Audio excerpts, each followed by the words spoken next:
Welcome to Heartglow CEO, where high-performing leaders learn to regulate stress, strengthen self-trust, and make clear decisions without sacrificing their health or values.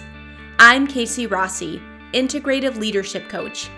Expect practical nervous system tools, conscious leadership insights, and real conversations that bring achievement into alignment. Take a deep breath with me, and let's dive in. Today, February 17, is Lunar New Year, and it begins the year of the fire horse in the Chinese zodiac. Now, let me be super clear. I am not going to get super woo-woo here or pretend I'm suddenly an astrology expert. I don't follow it deeply, but I definitely am in to gleaning the highlights and lasering in and lasering out. And I love a good leadership metaphor, especially one that gives us a clean moment to choose a new way. Because if you're listening right now, maybe in the car, maybe making dinner or walking the dog, you're not tuning in because you need more information. You're tuning in because you're ready to move. You're ready to stop carrying your mission like it's a boulder strapped to your ribs.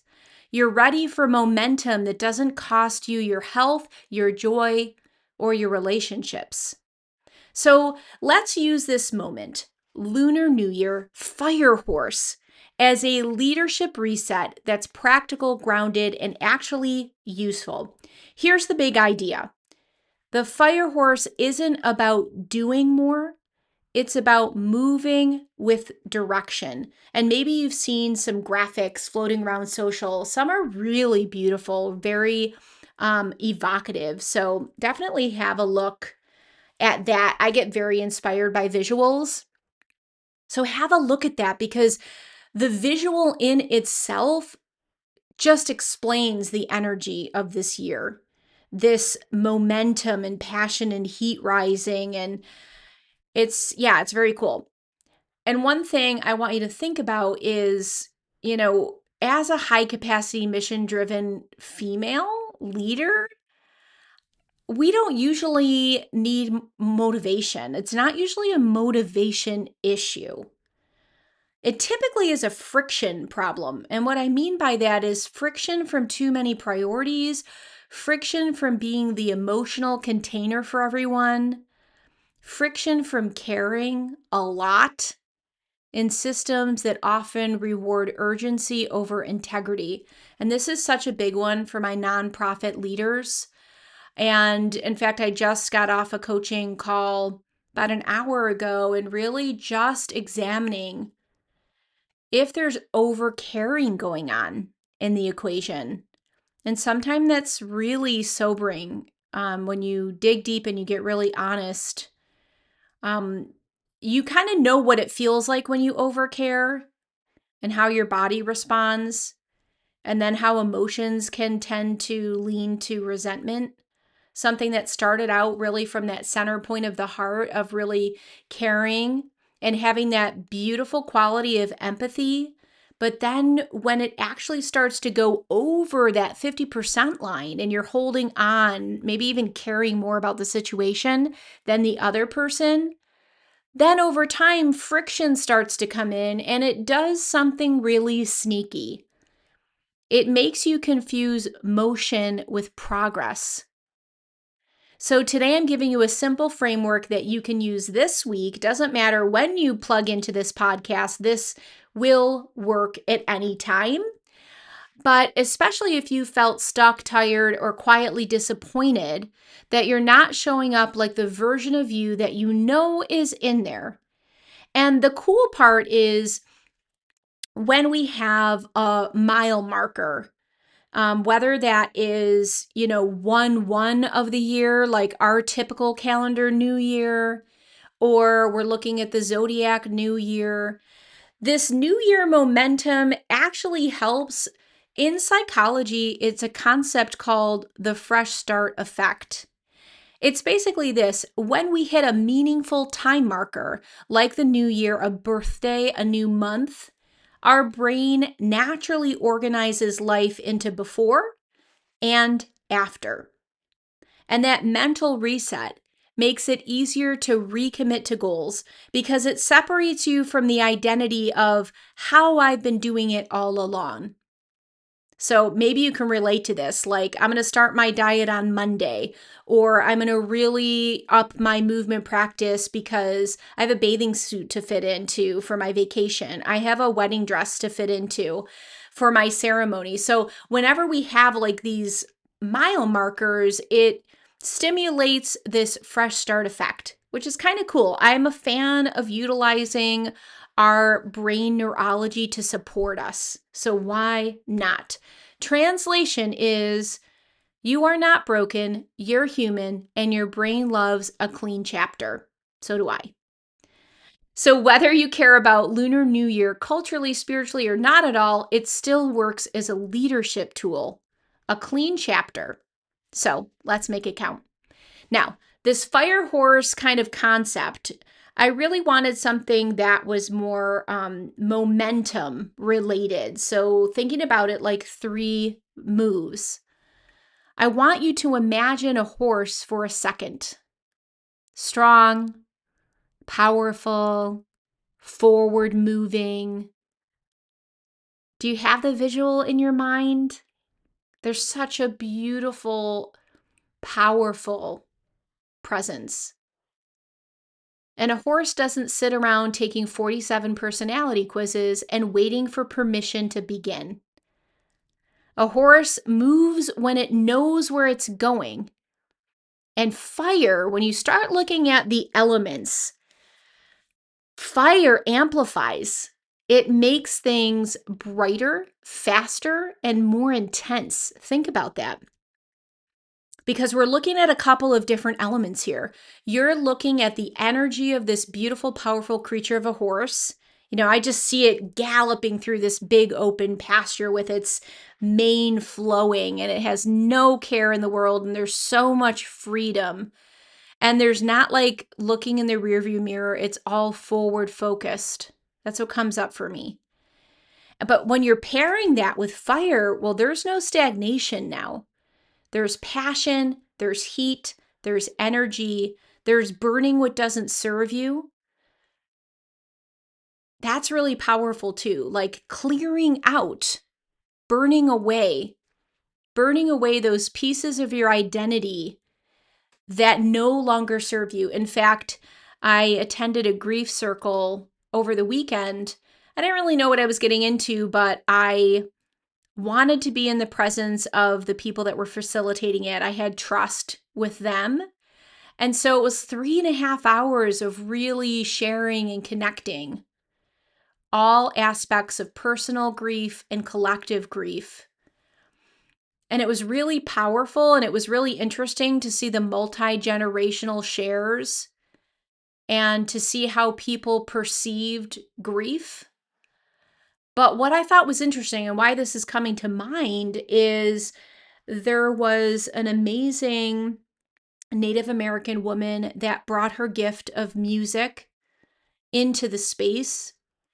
And with her drumming and with her voice and with the gift of her elders, even sharing the words and the power and the medicine in the music, I legitimately felt as if I was this creosoted chimney, and I have a wood stove. So I don't know, imagine with me if you if you are in a different kind of heat.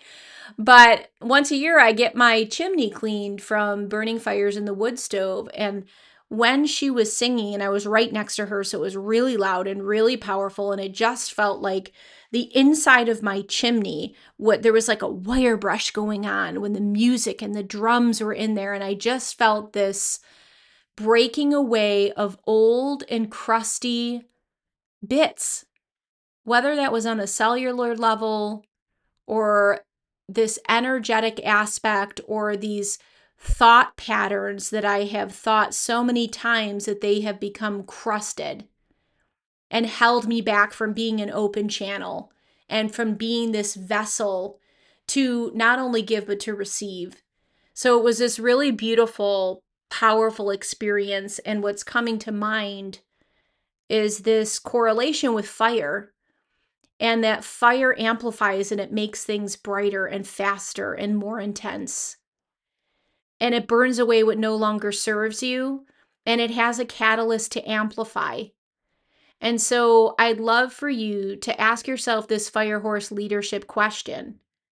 Where do you need to move with courage without adding chaos?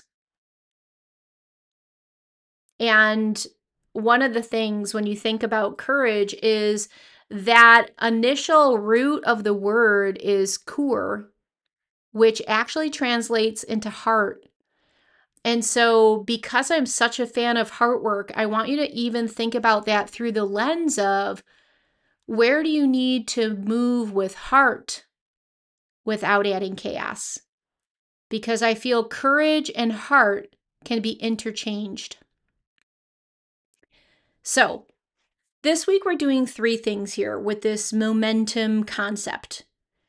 One is choosing your honest move, and not a reinvention or a whole brand overhaul, but just an honest move. This is the action you've been avoiding, not because you don't know what to do, but because it would make something real. And I think that this is an interesting concept, especially for women who are used to holding so much and making sure that everybody else is cool before they get their needs met. And I think of like a mama making sure that everybody has their dinner plate full, and then whatever's left over, maybe she can pick their leftovers, or she has a smaller portion, but like is it, just to be sure that everyone is okay. That is just a little bit of like the scenario that I have in my head when I see these women that just give tirelessly and they settle for the crumbs. And I think one of the coolest things, in fact, a recent client that just is wrapping up 7 months of work with me, in her testimonial about our work together, she literally shared, like, I can't tolerate crumbs anymore. I am the whole damn cake. And when I read that feedback, like I had a smile from ear to ear, like, yes, yes, that is the best feedback that I can receive, is when a woman stands in her power and realizes her worth and is no longer willing to tolerate the leftovers. So, a couple of examples here. Maybe you're ready to ask for a raise or a title or flexibility.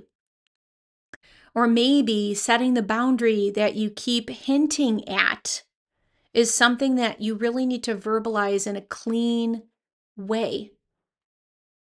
Perhaps it's time you raise your rates without this big long story of why it's not the right time. Maybe it's ending an almost right project or partnership, or pitching yourself in the room that you belong in. Or maybe just scheduling the appointment, like saying yes and like taking it from this perpetual Groundhog Day to-do list and literally putting it into play. Or saying no to the thing that you're doing out of guilt, and it's kind of like slowly or secretively sucking your energy. So your one honest move should feel a little bit spicy, not panic and dread, but also kind of like stretching you. If you pick something that feels like performance, you're going to burn out. So I don't want it to be like shoulds or this super big long to-do list. If you pick something that feels like truth, you will come alive. So here is your line. This week, my one honest move is, and fill in the blank. Say it out loud in the car, say it into the mirror as you're getting ready, whisper it over your cutting board as you're chopping your veg for dinner. Let it be real. 2 is name what staying still is costing you. This is where thought leadership becomes leadership, because your brain is really smart. It will give you excellent reasons to delay. I'm busy, it's not the right time. So and so is sick. Let me just get through this week. Once things calms down, then I will tuck it in. My friend, you know that that's not reality. Things don't usually calm down. You calm down. You choose and you lead. So, we are going to tell the truth about the cost. I want you to ask yourself, if I delay this for 3 months, what will it cost me? What will it cost me in energy and confidence? What will it cost me in resentment, in health, in money?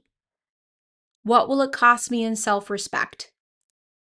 And here's the part mission-driven women need to hear with love. Your mission does not require your self-erasure. You don't get extra moral points for suffering quietly. You are not here to be the noble pack mule of your community. God, that even sounds harsh when I'm saying it. But you are here to lead, and leadership includes you. So I really want you to name the cost honestly, not to shame yourself, to wake yourself up. And number 3 is create a 48-hour proof point, right? Because I know my friends love the data. They love the data. And this is the difference between a nice idea and a new identity. Momentum doesn't come from inspiration. It comes from evidence. Evidence that you do what you say you'll do. Evidence that you can trust yourself again. So, here's the deal. Within 48 hours, take one visible step toward your one honest move. Not the whole thing, just a proof point. So that proof point could be you send the email draft, even if it's not perfect. You launch the website, okay, even though you don't feel it's 100% perfect. You ask for the number, you make the offer, whatever the thing is, your heart is already whispering. You already know immediately what it is.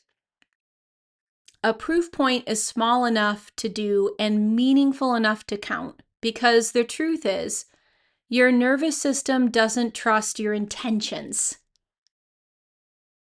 It trusts your patterns. I want you to think about that.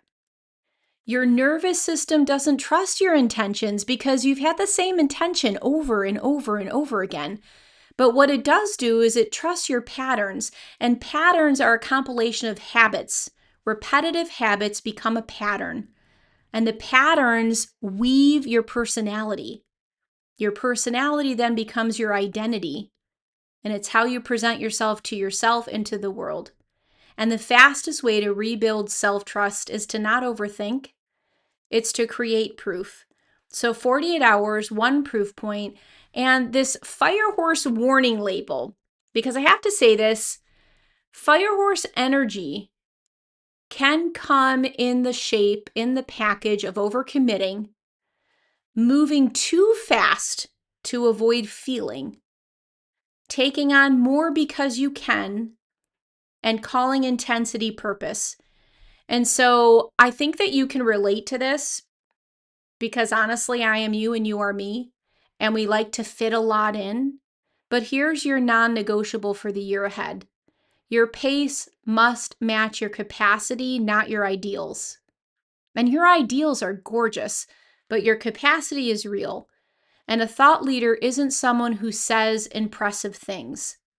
A thought leader is someone who models what works in real life. So this year, we're not doing push harder, we're doing move cleaner.